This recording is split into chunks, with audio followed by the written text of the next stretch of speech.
was 16, I went to the dentist for my first filling. The dentist gave me a small shot to numb my mouth and assured me that that would be the most painful part of the procedure. A very short time later, he began to drill into my tooth, and no sooner did he begin to do this than an instant stabbing pain went into my tooth, down through my body, and all the way to my toes.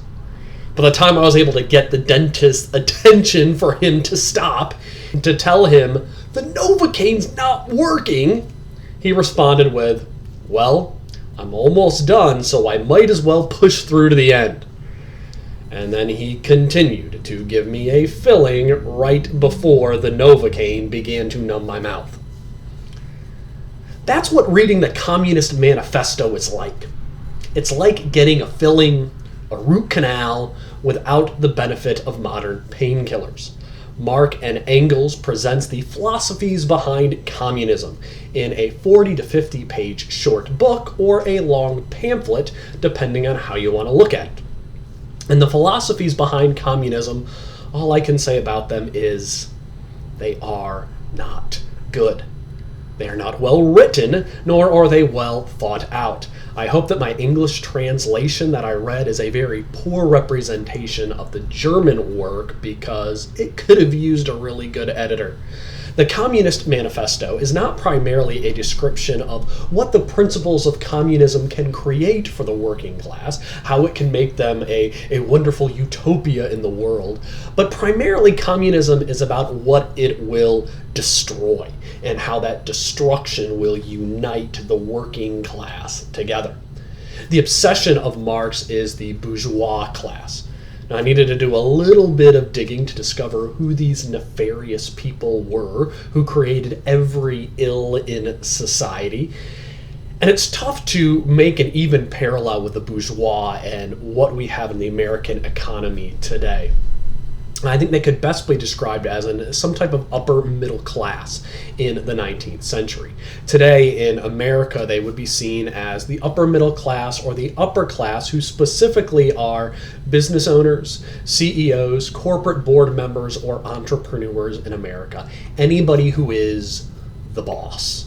And these holders of capital, these owners of the means of production, were Marx's boogeymen. And he would stop at nothing to see his enemy destroyed. They must not exist any longer. According to his manifesto, their families are disgusting, they are lazy, they never work to accomplish their own wealth, they simply exist to get fat off the masses. Therefore, there must be conflict.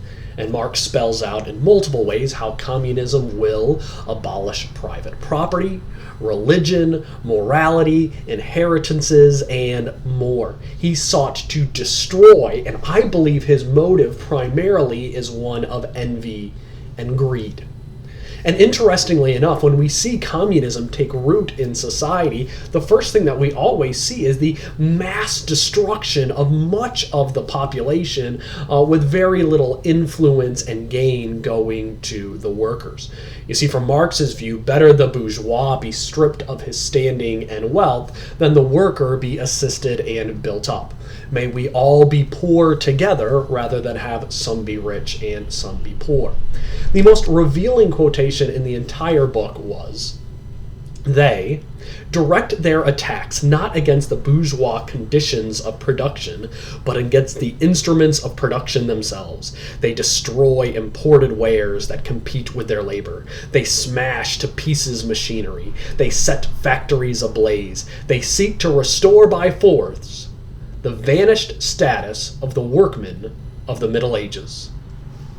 This is the most revealing quote, not because it displays the violence of Marxism, because you can see that in multiple places throughout the book, but because it displays the short-sighted views of Marx and Hegel.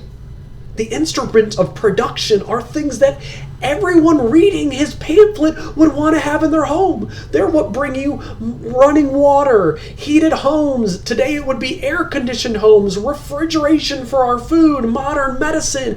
These are the things that allowed us to end child labor. Yet Marx would sacrifice all of it for the purpose of regaining the status of the workmen of the Middle Ages, when no such thing really ever existed. There was no exalted status of the workmen of the Middle Ages. The workmen from the Middle Ages were running away from the Middle Ages as fast as they could to get away from those impoverished farms. Better to suffer in the low wages of the dirty cities of the Industrial Revolution than to struggle under a medieval economy.